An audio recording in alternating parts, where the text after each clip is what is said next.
चलो कैसे हैं आप लोग। तो बच्चे फर्स्ट एड एंड हेल्थ यानी कि प्राथमिक चिकित्सा और स्वास्थ्य की जो हमारी एमसीक्यू की सीरीज चल रही है उसमें हमारा ये 5वां वीडियो है, जिसमें से हम फिर से 25 क्वेश्चन के ऊपर बात करेंगे। और इसमें हम शामिल किए हैं अपना 2 चैप्टर, जो कि फर्स्ट यूनिट का 9वां चैप्टर है और सेकेंड यूनिट का पहला चैप्टर है जो है स्केलेटन और नर्व सिस्टम।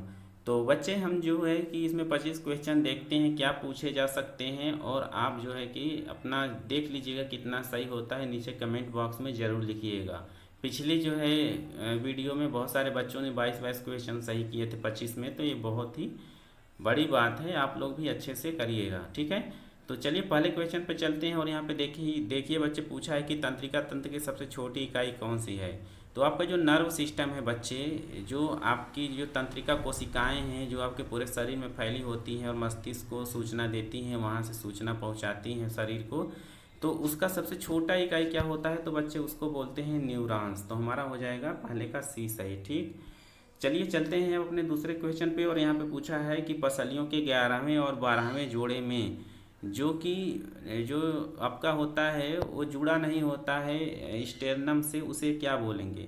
तो उसे बोलते हैं बच्चे तैरती पसलियाँ, फ्लोटिंग बोन। मैंने आप लोगों को बताया था कि पसलियों में 12 जोड़ी यानी 24 हड्डियाँ होती हैं, 7 जो होती हैं ब्रेस्ट बोन होती हैं, और आपकी जो 11वीं और 12वीं होती हैं बच्चे, वो स्टेरनम से जुड़ी नहीं होती हैं, वो फ्री होती हैं यानी कि तैरती रहती हैं। तो इसलिए उसको बोलते हैं तैरती पसलियाँ या फ्लोटिंग बोन। तो दूसरे का हो जाएगा आपका सी सही, ठीक है। चलिए तीसरे क्वेश्चन पे चलते हैं बच्चे। और यहाँ पे पूछा हुआ है कि ग्रीवा में, गर्दन में जो ग्रीवा के सेरिकाएँ होती हैं उन्हें किस नाम से जानते हैं। तो मैंने आपको बच्चे जब बताया था कि आपकी जो मेरुदंड है यानी कि रीढ़ की हड्डी है, स्पाइनल कॉर्ड है, तो उसमें जो है बच्चे हड्डियों को हम लोग 4 भागों में बांट देते हैं, जनरली 5 होते हैं। तो उसमें से मैं आपको बताया था कि जो खोपड़ी यानी कि जहाँ से आपकी गर्दन जुड़ी हुई है आपके रीढ़ की हड्डी में, ऊपर के जो 7 स्टार्टिंग की हड्डियाँ होती हैं, तो उसको C1 C2 से लेके C7 तक हम लोग बांटते हैं, और उसी को हम बोल देते हैं सर्वाइकल वर्टिब्रे। तो तीसरे का हो जाएगा आपका ए सही, ठीक है, C1 से C7। अब चलते हैं चौथे क्वेश्चन पे बच्चे। यहाँ पे पूछा है कि रेडियस और अल्ना कहाँ पाए जाते हैं, किस अंग में पाए जाते हैं। तो आप सबको पता है कि केहूनी से लेकर कलाई तक जो आपका हाथ है बच्चे, उसमें अगर आप देखेंगे एक्सरे में तो वहाँ 2 हड्डियाँ होती हैं, और एक अंदर की साइड होती है जिसे अल्ना, और बाहर की साइड को रेडियस बोलते हैं। क्लास में मैंने बताया है अच्छे से। तो आपकी दोनों हड्डियाँ हाथ में पाई जाती हैं बच्चे, तो चौथे का हो जाएगा बी सही। अब चलते हैं अपने 5वें क्वेश्चन पे बच्चा। पूछा है कि कंकाल तंत्र को सहारा देते हैं, तो इसमें कितनी हड्डियां होती हैं। तो आप सबको पता है कि हमारे शरीर में कुल मिला के 206 हड्डियां होती हैं। चलिए चलते हैं 6वें क्वेश्चन पे बच्चा। और यहाँ देखिए पूछा है कि मेरुदंड मस्तिष्क के किस भाग से उत्पन्न हुआ है। यानी कि ये पूछा है कि आपका जो रीढ़ का हड्डी है स्पाइनल कॉर्ड, जो आपके खोपड़ी में जाके जुड़ा हुआ है, मस्तिष्क के किस भाग से उत्पन्न हुआ है, ठीक है। तो आप सबको पता है बच्चे, हमारा मस्तिष्क जो होता है 3 भाग में डिवाइड है, अग्र मस्तिष्क, मध्य मस्तिष्क और जो है पश्च मतलब पिछला मस्तिष्क। तो बच्चे ये जो मस्तिष्क है, पिछला मस्तिष्क जो होगा, पिछले मस्तिष्क में 4 भाग होते हैं, पोन्स होता है, मेडुला होता है, सेरिब्रम होता है। तो ये जो मेडुला होता है ना, वही आपके स्पाइनल कॉर्ड से जुड़ा होता है। तो इसलिए इसका क्वेश्चन हो जाएगा आपका बी सही, ठीक है, मेडुला। मस्तिष्क पढ़ा होगा आप लोगों ने, तो आप उसमें देखे होंगे, ठीक है।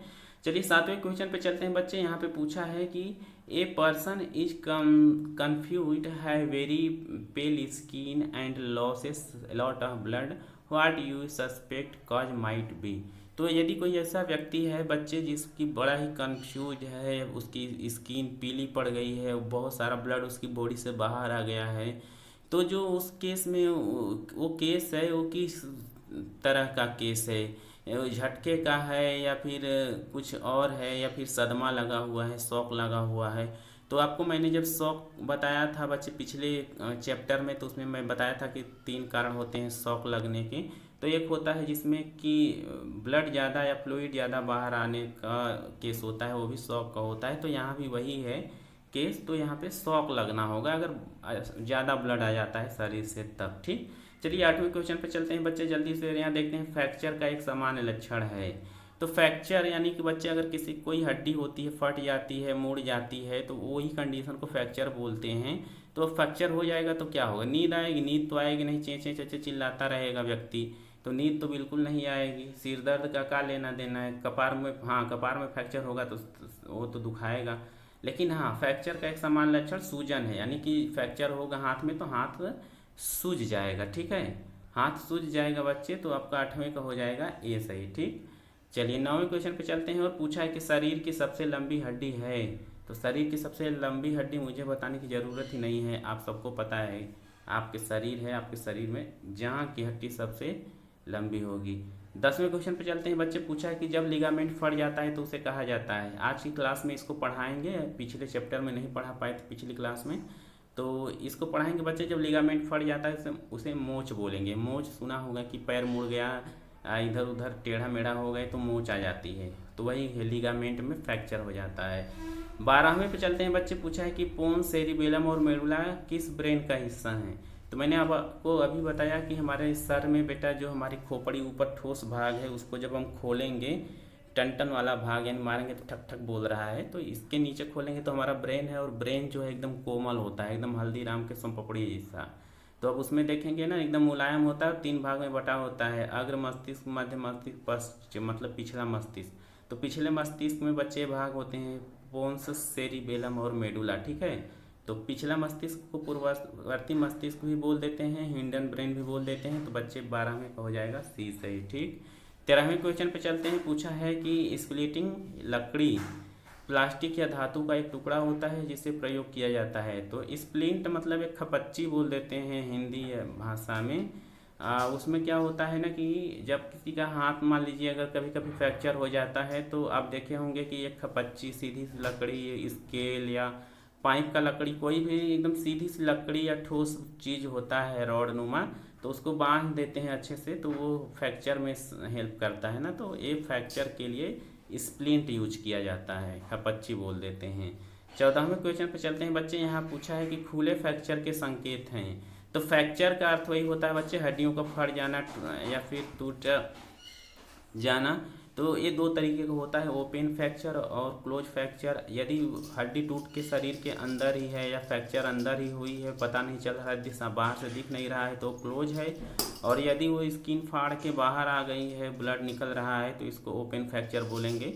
तो पूछा है खुले फ्रैक्चर के संकेत, यानी ओपन फ्रैक्चर के जो संकेत है क्या है, तो ये तीनों हैं बच्चे, तो ये सभी हो जाएगा।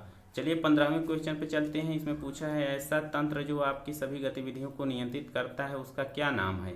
तो आप सबको पता है कि हमारा जो भी सिस्टम चलता है हमारे शरीर में उसको कंट्रोल हमारा माइंड करता है, और माइंड तक सारी मैसेज पहुंचाने के लिए, वहां से लाने के लिए एक तंत्र बना हुआ है जिसको हम लोग जो है कि तंत्रिका तंत्र बोलते हैं। ठीक, तंत्रिका तंत्र बोलते हैं। 15वें का हो जाएगा ए सही। तो चलिए चलते हैं 16वें क्वेश्चन पे बच्चे। पूछा है तंत्रिका तंत्र पाया जाता है। तो तंत्रिका तंत्र हमारे पूरे शरीर में पाया जाता है और उसमें शामिल होता है मस्तिष्क, स्पाइनल कॉर्ड और नर्व्स, तीनों शामिल होते हैं बच्चे, तो ये हो जाएगा डी सही। ठीक, 17वें क्वेश्चन पे चलते हैं। पूछा है हमारे शरीर में अनैच्छिक क्रियाओं को नियंत्रित करता है। तो अनैच्छिक क्रियाओं मतलब वैसी क्रियाएं होती हैं बच्चे जो हमारी इच्छा से नहीं चलती हैं। जैसे हमारे दिल का धड़कना जो है वो हमारी इच्छा से नहीं चलेगा, तो वो अनैच्छिक क्रिया के तहत आता है। तो हम अपने हार्ट को कंट्रोल नहीं कर सकते, वो जो है अनैच्छिक क्रिया है। तो उसको नियंत्रित करने का काम कौन करता है। तो इसमें पूछा है, कई सारे ऑप्शन दिए हैं, ऑप्शन आप पढ़ लीजिएगा। इसमें विकल्प हो जाएगा आपका पूर्ववर्ती मस्तिष्क, यानी कि जो है मेडुला। मेडुला जो होता है भाग आपके होता है पश्च मस्तिष्क का भाग होता है, पोन्स मेडुला सेरिबलम होता है। तो उसमें से मेडुला जो होता है पश्च मस्तिष्क का भाग होता है। तो 17वें का हो जाएगा आपका ए सही। चलिए चलते हैं 18वें क्वेश्चन पे बच्चे। और पूछा है पटेला कहाँ पाया जाता है। तो आप सबको पता है कि आप सबका जो घुटना होता है उस पर एक कटोरी जैसा हड्डी होता है, उसे छुएंगे तो इधर उधर छटक जाता है, तो उसी को हड्डी को ही हम लोग पटेला बोल देते हैं। तो ये पाया जाता है आपके पैर में, घुटने में पाया जाता है। ठीक है, तो घुटने में पाया जाता है, तो आपका घुटना सही उत्तर हो जाएगा। ठीक है, चलिए 19वें क्वेश्चन पे चलते हैं बच्चे। पूछा है फ्रैक्चर हड्डी का टूटना मुड़ना या दरार है। तो फ्रैक्चर जो होता है टूटना मुड़ना या दरार पड़ जाना है हड्डी में। तो ये बात सत्य है, गलत है, असत्य है, तो ये सब सारी चीज़ें देख लीजिएगा, तो इसमें ये बिल्कुल सही बात है, ये सही हो जाएगा। 20वें क्वेश्चन पे चलते हैं। यहाँ पूछा है मोच और हड्डी की चोट में नहीं करना चाहिए, यानी कि मोच है या हड्डी में चोट लग गई है तो उस दौरान हमें क्या नहीं करना चाहिए। चोट की मालिश ना करें, गतिविधि जारी न रखने दें, घाव की गर्म सिकाई न करें। तो ये सारी चीज़ें हैं बच्चे जो हमें नहीं करना चाहिए, ठीक है। तो ये हो जाएगा आपका ये सभी, ठीक। 21वें क्वेश्चन पे चलते हैं। यहाँ पूछा है यदि टूटा हुआ पैर विकृत या अव्यवस्थित दिखता है तो हम क्या करें। विकल्प थोड़े बड़े हैं तो आप पढ़ लीजिएगा। इसमें हम क्या करेंगे, इसे रिसेट करने का प्रयास न करें। जैसे मान लीजिए किसी का पैर टूट गया और टूटने के बाद थोड़ा इधर उधर हो गया है, हड्डी ही टूट गई है, तो अब ऐसा नहीं कि आप उसको उसी पोजीशन में करिए। उसी पोजीशन में करेंगे आप तो उसको ज़्यादा दर्द भी होगा और ज़्यादा दिक्कत हो जाएगी। हाँ, उसे आप रिकवरी पोजीशन में जो है रख सकते हैं। तो इसमें बी जो होगा सही हो जाएगा, इसे रिसेट करने का प्रयास हम नहीं करेंगे। चलिए 22वें क्वेश्चन पे चलते हैं बच्चे। और यहाँ पे पूछा है कि कंकाल तंत्र की हड्डियाँ जो होती हैं वो किसके माध्यम से आपस में जुड़ी होती हैं। आप सबको पता है कि बहुत सारी हड्डियाँ मिलकर कंकाल तंत्र को बनाती हैं, तो किसी न किसी माध्यम से तो जुड़ी होती हैं। तो उसके लिए कार्टिलेज होता है, लिगामेंट होता है, मांसपेशी होती है। तो ये सभी मिल करके हड्डियों को जैसे मसाला गारा जोड़ जोड़ के या पीटे सरिया सरिया के मकान बना देते हैं, तो उसी तरह से आपके जो कार्टिलेज होते हैं, लिगामेंट और मसल होती हैं, ये सभी मिल करके आपके कंकाल का फॉर्मेशन करते हैं। तो ये सारे के सारे सही हो जाएंगे। चलिए चलते हैं 23वें क्वेश्चन पे। बच्चे पूछा है कि पसलियों के पहले जो है जोड़े सामने की ओर ब्रेस्ट बोन से जुड़े होते हैं। तो मतलब कि कितने जोड़े होते हैं पसलियों के जो ब्रेस्ट बोन का फॉर्मेशन करते हैं, ऐसा इसका मतलब है। तो मैंने आपको बताया था कि बच्चे जो पसलियाँ होती हैं उसमें 12 जोड़ी यानी कि 24 हड्डियाँ होती हैं। जो पहली 7 होती हैं वो स्टेरनम से बोन, जो बीच वाली आपके दोनों हार्ट दोनों चेस्ट के बीच में एक हड्डी होती है, उससे पसलियाँ आके जुड़ी होती हैं, स्टेरनम होती है वो। तो 7 हड्डियाँ आगे जुड़ी होती हैं, वो ब्रेस्ट बोन का फॉर्मेशन करती हैं, ठीक है। और बाकी 11वीं 12वीं को मैंने अभी बताया फ्लोटिंग बोन होती हैं। तो इसमें 7 हड्डियाँ होंगी बच्चे जो ब्रेस्ट बोन का फॉर्मेशन करेंगे, ठीक, 7 जोड़ी हड्डियाँ। 24वें क्वेश्चन पे चलते हैं बच्चे। पूछा है कि कोशिश करें कि टूटे या अव्यवस्थित अंग को अनावश्यक रूप से न हिलाएं। तो ये बात बिल्कुल सही है, 24वें को हो जाएगा ए सही। 25वें और लास्ट क्वेश्चन पे चलते हैं बच्चा। और यहाँ पे देखिए पूछा है कि एक बेसिन के आकार की गुहा बनाती है जिसमें आंत, मूत्राशय और प्रजनन अंग होते हैं। इंग्लिश में देख लेते हैं, लिखा है form basin shape cavity that consist of the intestine, bladder and reproductive organs. तो एक ऐसा अंग का फॉर्मेशन होता है बच्चे जहाँ की ये हमारे रिप्रोडक्टिव, ब्लैडर और इंटेस्टाइन वगैरह पाए जाते हैं। वो कौन सा अंग है, तो मैंने आपको बताया है बच्चे कमर की हड्डी होती है कमर के पास, जिसे पेल्विस बोलेंगे। तो ये सारे अंग उसमें होते हैं। तो हमारा 25वें को हो जाएगा बी सही। तो बच्चे ये हमारे 25 क्वेश्चन हो गए कंप्लीट। और जिन बच्चों का जितना सही आया है, भले 10, 12, 4 जो भी सही हो, आप कमेंट बॉक्स में लिख के बताइए, इससे आपको और मेहनत करने की इच्छा भी होगी। तो यहाँ पे हम जो है कि इस वीडियो को यहीं ख़त्म करते हैं बच्चे। फिर से नेक्स्ट वीडियो में 25 क्वेश्चन लेकर आएंगे। तब तक के लिए आप अपना ख्याल रखिए, अपने परिवार का ख्याल रखिए और पर्यावरण का ख्याल जरूर रखिए। मिलेंगे नेक्स्ट वीडियो में, तब तक के लिए धन्यवाद।